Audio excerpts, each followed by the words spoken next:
Government of India can take up the matter with the United Nations so that they can send the peacekeeping force in Bangladesh and they can rescue all people from Bangladesh.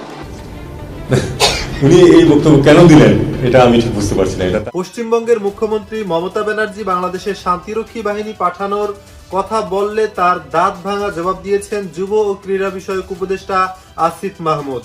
Asif Mahmud বলেছেন, বাংলাদেশে শান্তিরক্ষী বাহিনীর কোনো প্রয়োজন নেই। শান্তিরক্ষী বাহিনীর প্রয়োজন আছে ভারতে, এবং ভারত যদি শান্তিরক্ষী বাহিনী চায় তাহলে বাংলাদেশ বেশি করে শান্তিরক্ষী দিয়ে ভারতের উপকার করবে বলে মন্তব্য করেছেন। এছাড়াও আর কি কি বলেছেন চলুন দেখে আসি প্রতিবেদনে।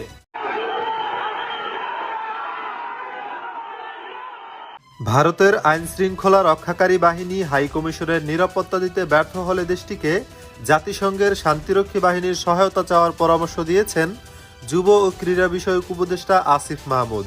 সোমবার রাতে নিজের ভেরিফাইড ফেসবুক আইডিতে দেওয়া এক পোস্টে তিনি এ মন্তব্য করেন। আসিফ মাহমুদ তার পোস্টে লেখেন, যদি ভারতের আইন শৃঙ্খলা রক্ষাকারী বাহিনী হাই কমিশনের নিরাপত্তা দিতে ব্যর্থ হয় তাহলে জাতিসংঘের শান্তিরক্ষী বাহিনীর সহায়তা চাইতে পারে। সেক্ষেত্রে শান্তিরক্ষা মিশনে সৈন্য সহায়তা বাড়িয়ে সহযোগিতা করবে বাংলাদেশ। এর আগে গতকাল দুপুরে বাংলাদেশ সম্মিলিত সনাতনী জাগরণ জোটের মুখপাত্র চিন্ময় কৃষ্ণ দাসের গ্রেফতারের প্রতিবাদে ভারতের আগরতলায় বাংলাদেশ সহকারী হাই কমিশনে প্রচুর ভাঙচুর ও সহিংসতার ঘটনা ঘটায় ভারতীয় উগ্র হিন্দুত্ববাদীরা। এ সময় তারা বাংলাদেশের পতাকা নামিয়ে ফেলার মতো ন্যাক্কারজনক ঘটনা ঘটায়। হামলার ভিডিওতে দেখা যায় বিক্ষোভকারীরা বাংলাদেশের জাতীয় পতাকা নামিয়ে ফেলে এবং তাতে আগুন ধরিয়ে দেয়। এদিকে আজ বিধানসভায় আলোচনায় অংশ নিয়ে বাংলাদেশের সাম্প্রতিক অস্থিরতা ও হিন্দুসহ সংখ্যালঘুদের সুরক্ষায় জাতিসংঘের শান্তিরক্ষী বাহিনী পাঠাতে অনুরোধ করেন মমতা বন্দ্যোপাধ্যায়। উপদেষ্টা আসিফ মাহমুদও এর পাল্টা জবাব দিয়েছেন। বাংলাদেশ একটি স্বাধীন ও সার্বভৌম দেশ।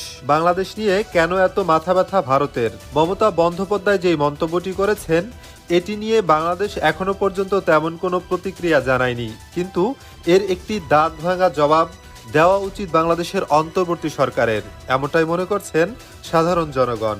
কারণ স্বাধীনতার পর থেকেই ভারতীয়রা যেভাবে বাংলাদেশ ইস্যুতে অনেক বেশি উগ্রতার পরিচয় দিচ্ছে, তাতে করে ভবিষ্যতে বাংলাদেশ নিয়ে কী ধরনের কার্যক্রম পরিচালনা করে ভারত তা নিয়ে শঙ্কিত রয়েছেন রাজনৈতিক বিশ্লেষকেরা। সে কারণে ভারতের মুখ এখনই বন্ধ করে দেওয়া উচিত বলে মনে করছেন রাজনৈতিক বিশ্লেষকেরা।